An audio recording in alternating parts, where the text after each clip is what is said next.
आगामी विधानसभा निवडणुकीच्या अनुषंगाने तयारी सुरू केलेल्या महायुतीतील पक्षांनी आम्ही सर्वजण सोबत आहोत, एकमेकांना घेऊन पुढे जाणार आहोत असं सांगितलं असलं तरी देखील युतीतील पक्षांमध्ये धुसफूस सुरू असल्याचं चित्र काल दिसून आलं. आई बाबा होण्याचे स्वप्न अजून पूर्ण झाले नाहीत का? आई बाबा होण्याचे तुमचे स्वप्न पूर्ण करा अपोलो फर्टिलिटीद्वारे. मोफत सल्ल्यांसाठी कॉल करा 9953959370. शिवसेनेचे नेते आणि आरोग्यमंत्री तानाजी सावंत यांनी केलेल्या वक्तव्यावरून राजकीय वर्तुळामध्ये चर्चेला उधाण आलं.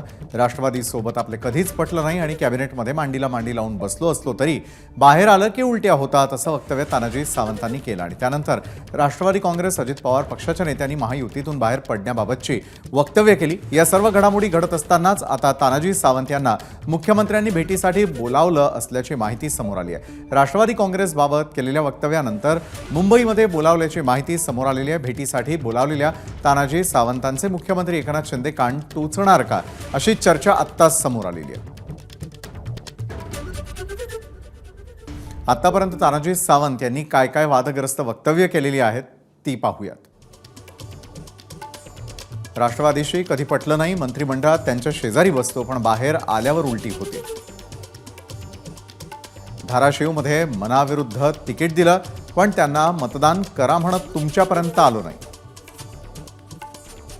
सगळ्यांनी अवकातीत राहून बोलायचं, ऐकून घेतोय म्हणजे काही बोलणार आणि मी ऐकणार का? कुणाची सुपारी घेऊन इथे बोलायचं नाही. खेकड्यांनी पोखरल्यामुळे तिवरे धरण फुटलं. हाफकिन माणसाकडून औषध खरेदी करता ती बंद करा. सत्तांतर होताच मराठा आरक्षणाच्या विषयाची तुम्हाला खाच का सुटते? तानाजी सावंत कधी भिकारी होणार नाही, मी महाराष्ट्राला भिकारी बनवेन. एबीपी माझा, उघडा डोळे बघा नीट.